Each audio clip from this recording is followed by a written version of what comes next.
Welcome to the shadows of Indonesia, an archipelago rich with thousands of islands and even more ancient beliefs.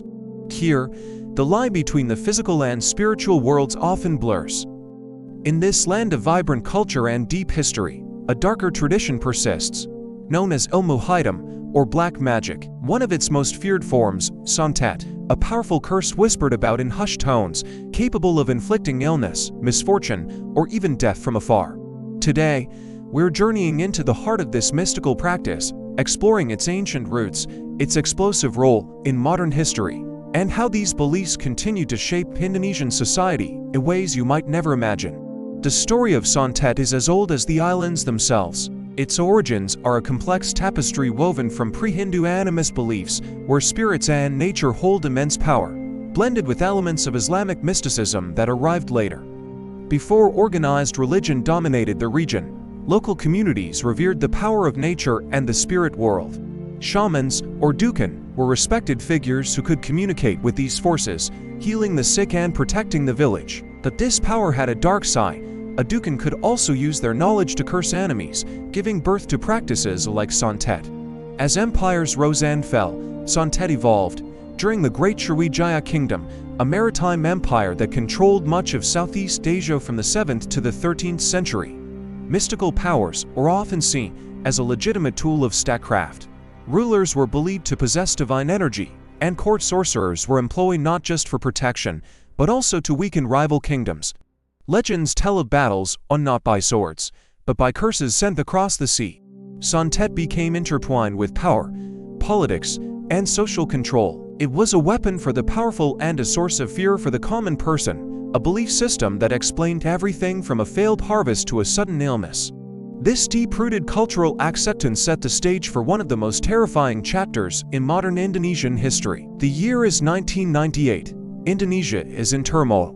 The Asian financial crisis has crippled the economy, and after decades of authoritarian rule, President Suharto has just resigned. The country is a powder keg of social and political tension. In the rural heartlands of East Java, this tension explodes in a bizarre and terrifying way. It becomes known as the ninja scare. It all started with rumors, whispers of sorcerers, or dukun santet, using their dark arts to cause chaos and death spread like wildfire. In a society grappling with uncertainty, these ancient fears found fertile ground. People needed someone to blame for their suffering, and the dukun became the perfect scapegoat. Suddenly, mysterious figures dressed head to toe in black, like ninjas, began appearing at night. They moved with terrifying precision, targeting individuals accused of practicing santet. These so-called ninjas were organized, armed, and seemingly unstoppable. They would break into homes, drag out suspected sorcerers, and execute them publicly. The methods were brutal. The victims were often respected elders, religious teachers, or community leaders, anyone who held a position of influence and could be accused of having mystical knowledge. The attacks were systematic, creating a wave of mass hysteria across East Java. No one knew who these ninjas were.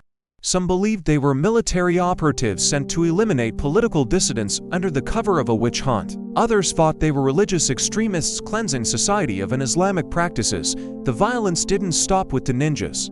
Fear turned communities against themselves. Neighbors accused neighbors. Decades-old grudges resurfaced as accusations of witchcraft. Local vigilante groups formed, taking the law into their own hands.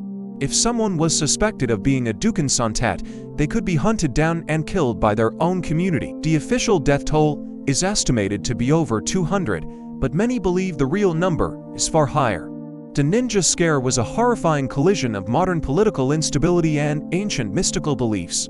It revealed how deeply the fear of santet was embedded in the collective psyche, ready to erupt into violence when society was pushed to the brink. Even after the chaos of 1998 subsided, the shadow of santet never truly left. Its impact on modern Indonesian society is profound and surprisingly widespread.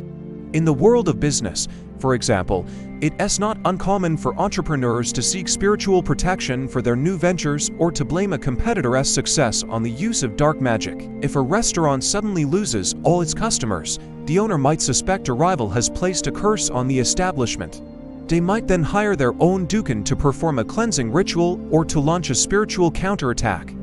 This belief even seeps into the legal system. While Indonesian law doesn't officially recognize black magic, there have been numerous attempts to criminalize it. For years, lawmakers have debated, including articles in the National Criminal Code that would make it illegal to claim to have supernatural powers to harm others.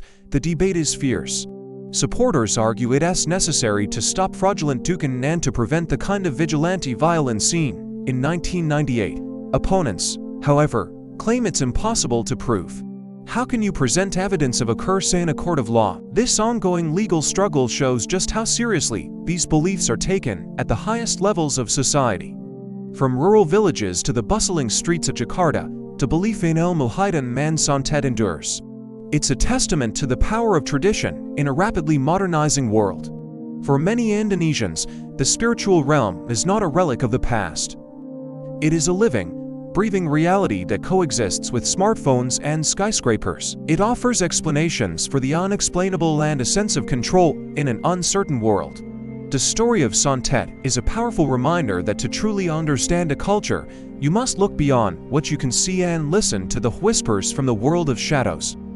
It's a fascinating, and sometimes frightening, glimpse into a belief system where the ancient and the modern are forever intertwined. Thanks so much for joining us on this deep dive into a mysterious part of Indonesian culture. If you found this fascinating, don't forget to like this video and subscribe to our channel for more stories from the crossroads of history and belief. Let us know in the comments what other cultural mysteries you'd like us to explore next. See you in the next one.